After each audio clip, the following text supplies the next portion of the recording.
שלום לכולם, רוצה לחלק איתכם כמה מסרים של הקבלה בעניין פרשת ואתחנן. הפרשה מתחילה במילה ואתחנן אל השם בית לאמור. אדוני אלוהים, אתה הכילות להראות את עבדך, את גודלך ואת ידך החזקה, אשר אל בשמיים ובארץ, אשר יעשה כמעשיך וכגבורותיך. מילת המפתח, גם המילה של הפרשה, היא ואתחנן. והפסוק ממשיך, ברנה ואראה את הארץ הטובה, אשר בעבר הירדן, ההר הטוב הזה והלבנון. והתעבר השם בי למענכם, ולא שמע אלי, ויאמר השם אלי, רב לך, אל תוסף דבר אלי עוד בדבר הזה. מי שקורא את הפרשה כפשוטה, אני מניח שיעלו בליבו, במוחו, הרבה שאלות. השאלה הראשונה, בעניין של המילה ואתחנן. ופה אנחנו רואים את משה רבינו, מדבר מעומק ליבו, מעומק נשמתו, והוא מתחנן אל השם. הוא לא מבקש, הוא לא מתפלל. כמובן יש בתחינה גם תפילה. אבל למה להתחנן? הרי במי מדובר? מדובר כאן על משה רבינו. עבד נאמן קראת לו. במשך 40 שנה משה רבינו שימש או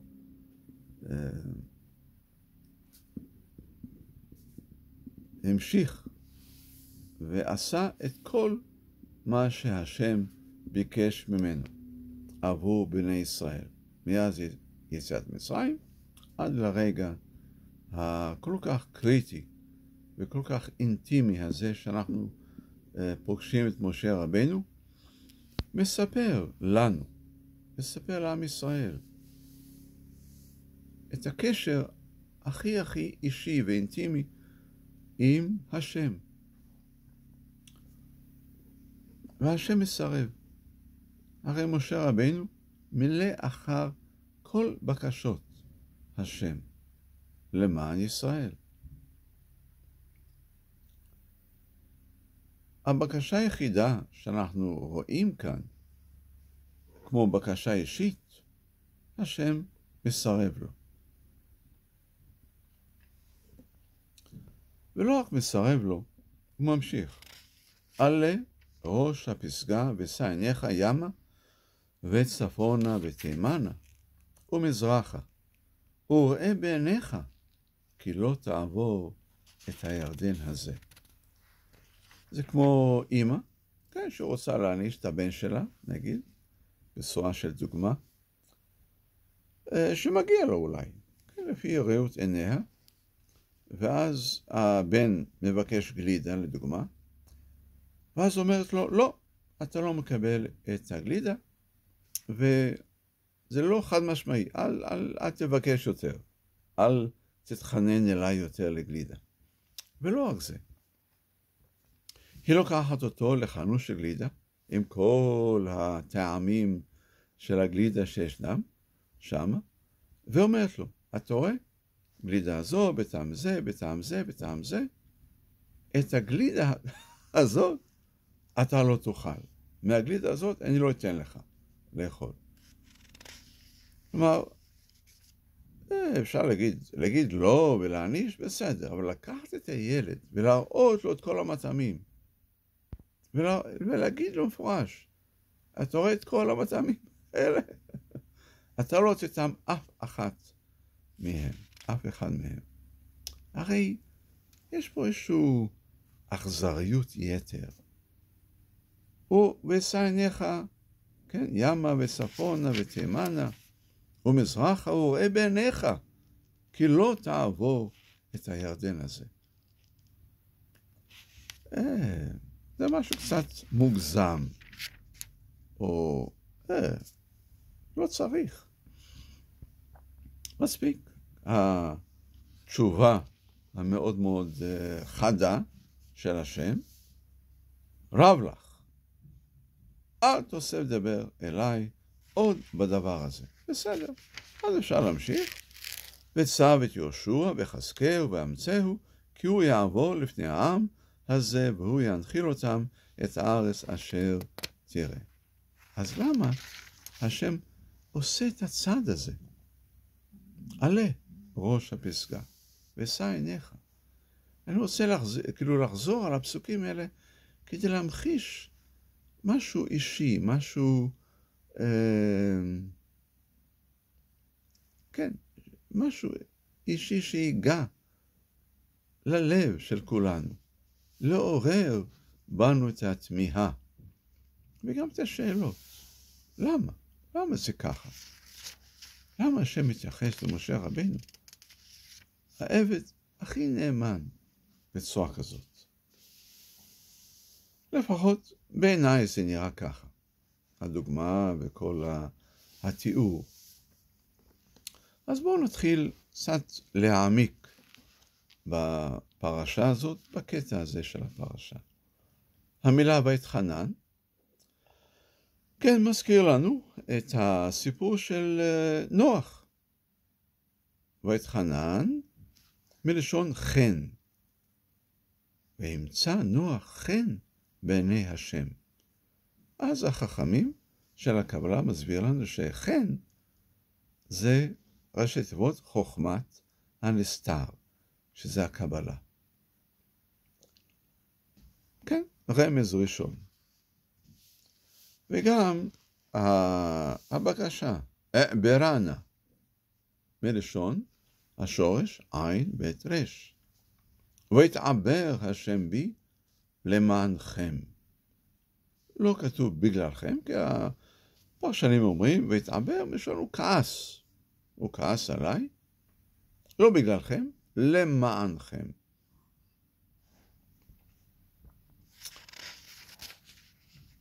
והפסוקים ממשיכים, הוא רואה בעיניך כי לא תעבור. עוד פעם, עין בית רש.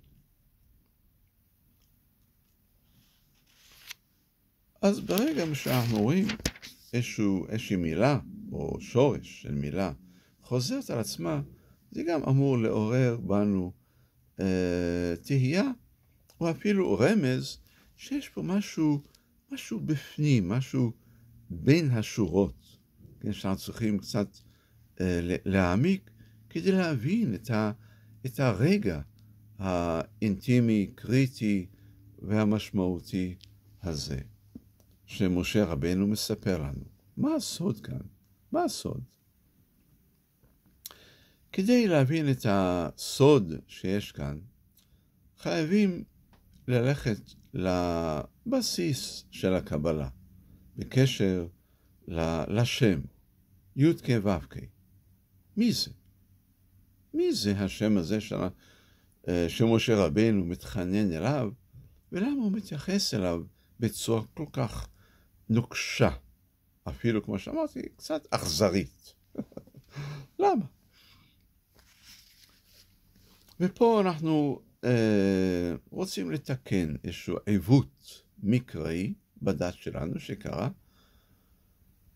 במשך 2000 השנים האחרונות. וזו ההשפעה של הנצרות על הדת שלנו ועל התפיסה שלנו כבני אדם.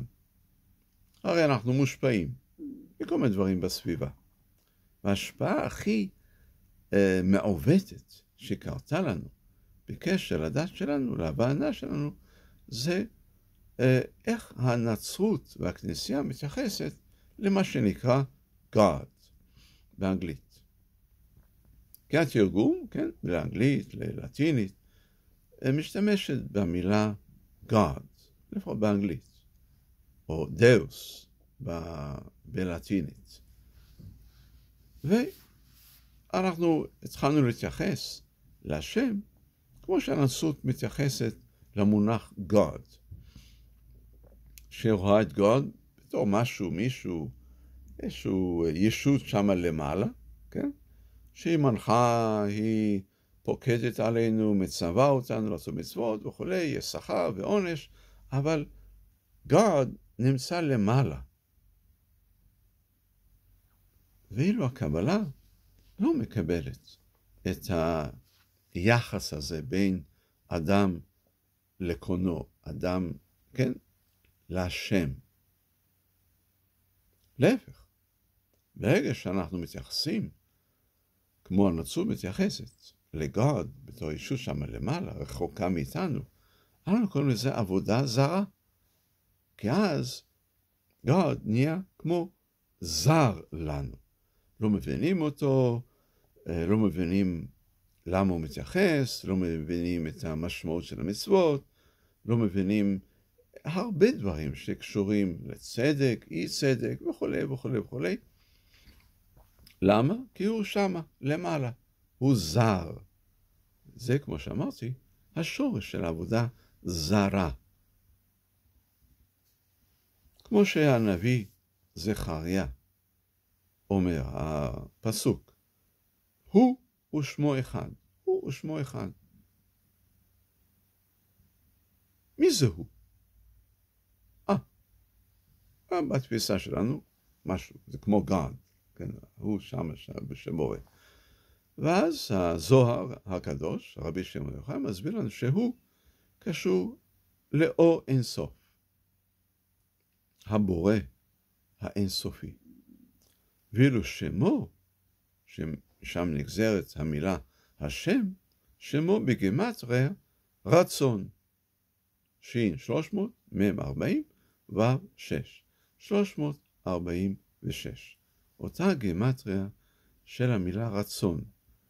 גם הרב אשלג מחזק את הדברים, והוא מדבר על השם כמו הכלי. אז בלשון אולי מודרנית, אנחנו רואים שהשם זה לא God. השם זה הרצון, זה הרצון לקבל, זה הכלי, זה הנברא. והי"ק ו"ק מתייחס לשם המלא, על שלמותו. זה השם, זה הכלי, שמסוגל לקבל את אור אינסוף, וגם לחלק.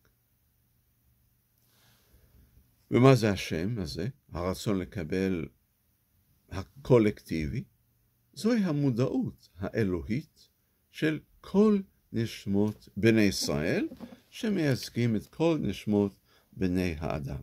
זה השם. השם זה לא כמו התפיסה הנוצרית, יש ישות שם למעלה.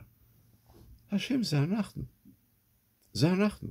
זה לא אני, בצורה נפרדת, אבל זה הכללות של כל נשמות בני אדם, עם מודעות רוחנית ואלוהית. זה השם. אז למי משה רבנו מתחנן? הוא מתחנן אלינו, אל בני ישראל, שאנחנו נאפשר לו להיכנס או לעבור אל הארץ המובטחת. והסירוב שהוא מקבל, זה הסירוב שלנו. אנחנו אומרים לו, רב לך, אל תוסף דבר אליי עוד בדבר הזה.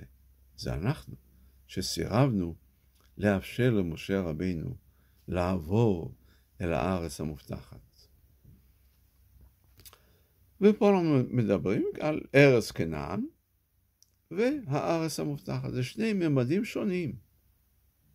בגלל זה משה רבינו רצה לעבור אל הארץ המובטחת. לא להיכנס אל ארץ כנען. כמו שבסופו של דבר קרה לעם ישראל. אנחנו נכנסנו לארץ כנען. הכנעני, העבד, כן, המקולל. ויתעבר השם בי למענכם, לפי הארי הקדוש ושאר הגלגולים, אנחנו מבינים שהתעבר יכול להיות, כמו שאומרים, כעס, או מלשון עיבור. ואני יודעים שכל חכמי הקבלה, כל הרבנים של הקבלה, רבי שמעון יוחאי, הארי הקדוש, רב אשלג, כדי להיכנס אל עומק חוכמת הקבלה, הם היו חייבים לקבל בצורה עיבור, או בצורה של גלגול נשמה, כמו שרבי שמעון יוחאי היה גלגול של ניצוץ של הנשמה של משה רבינו, אבל לא כל החכמים היו גלגול ממשי של ניצוץ של הנשמה של משה רבינו, אבל הם היו חייבים לקבל בצורה של עיבור את הנשמה של משה רבינו, כדי להעמיק בחוכמת הנסתר, הקבלה.